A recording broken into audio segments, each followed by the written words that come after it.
കുറിച്ചു നിർത്തി കൈമുട്ടുകൊണ്ട് നട്ടലിന്റെ കശേരുക്കളിൽ നെഞ്ചാങ്കൂട് കലക്കുന്ന ഇടിയാണ്. ആയുഷ്കാല മർമ്മങ്ങളിൽ വേദനയും ചോരതുപ്പിക്കുന്ന മർദ്ദനമാണ്. ആ കാടിറങ്ങുന്ന കാട്ടുപോത്തിനോടോ തേറ്റപ്പന്നിക്കൂട്ടത്തോടോ പോലും ചേർത്തു വെക്കാവതാണോ ഈ ഗൂണ്ടകളുടെ മര്യാദകെട്ട തെമ്മാടിപ്പണി? ഏതെങ്കിലും ഒരുത്തന്റെ പ്രകോപനമാക്കിയല്ല. ആ മുറിയിൽ വരുന്നവനും പോകുന്നവനും ഒക്കെ അങ്ങ് ഒരു ശരീരത്തിൽ വളഞ്ഞിട്ട് കൈവക്കലാണ് നരമേധം. എന്നിട്ട് പറയും 1-ാം നമ്പർ പോലീസ്, ജനമൈത്രി, എന്നാ മൈത്രി? അഹങ്കാരമാണ് അവന്റെ പ്രതിപക്ഷക്കാരൻ, സാധാരണക്കാരൻ, ഒരു പൂജാരി. വീട്ടിൽ കയറി തിരിച്ചടിക്കുന്ന ഉറപ്പിലാണ്, ഒടുക്കത്തെ കോൺഫിഡൻസ് ആണ്. ഈ സംസ്ഥാനത്തിന്റെ ഗൂണ്ടാ ലിസ്റ്റിൽ ആദ്യ 10 ഗുണ്ടകൾ ഒരുത്തന്റെ ദേഹത്ത് കൈവക്കാൻ ധൈര്യമുണ്ടോ സാറമാനെ? മുട്ടുപറയ്ക്കും, നിങ്ങളൊക്കെ മൂത്രമൊഴിക്കും കാലുവഴി. ഗൂണ്ടാ സൽക്കാരത്തിന് പോയി ബാത്റൂമിൽ കയറി ഒളിച്ച സാറന്മാർ, മോൻസൻ മാവുങ്കൾ, വ്യാജ സാമ്രാജ്യത്തിന്റെ പാറാവുകാർ, ടിപ്പിയെ വെട്ടിക്കേറിയവന്മാർക്ക് ചെയ്യുന്ന നാണം കെട്ട ദാസ്യപ്പണി അടക്കം കണ്ടവരാണ് കേരളം.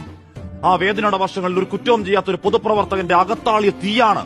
പോരാട്ടമാണ്. 6 അടി മണ്ണിൽ അടക്കാൻ നോക്കിയ ദൃശ്യങ്ങൾ കേരളം കണ്ടത് ഇപ്പോഴാണ്. നേരത്തെ കണ്ടവർ എന്തോ കൊട്ടത്താപ്പൻ നടപടിയെടുത്തുവെന്നാണ് ന്യായം പറച്ചിൽ. അങ്ങ് സ്ഥലം മാറ്റിയത്രേ. മയിൽപ്പീലി കൊണ്ട് മണ്ടക്കടിച്ചു എന്നുകൂടി പറയണം പോലീസെ. ചേർത്ത് പിടിക്കാനുണ്ടല്ലോ ഒറ്റപ്പെട്ട 1000 സംഭവങ്ങളുടെ സർക്കാർ, നിരന്തരം പരാജയപ്പെട്ട സിസ്റ്റങ്ങളുടെ രക്ഷാപ്രവർത്തന വക്താക്കൾ.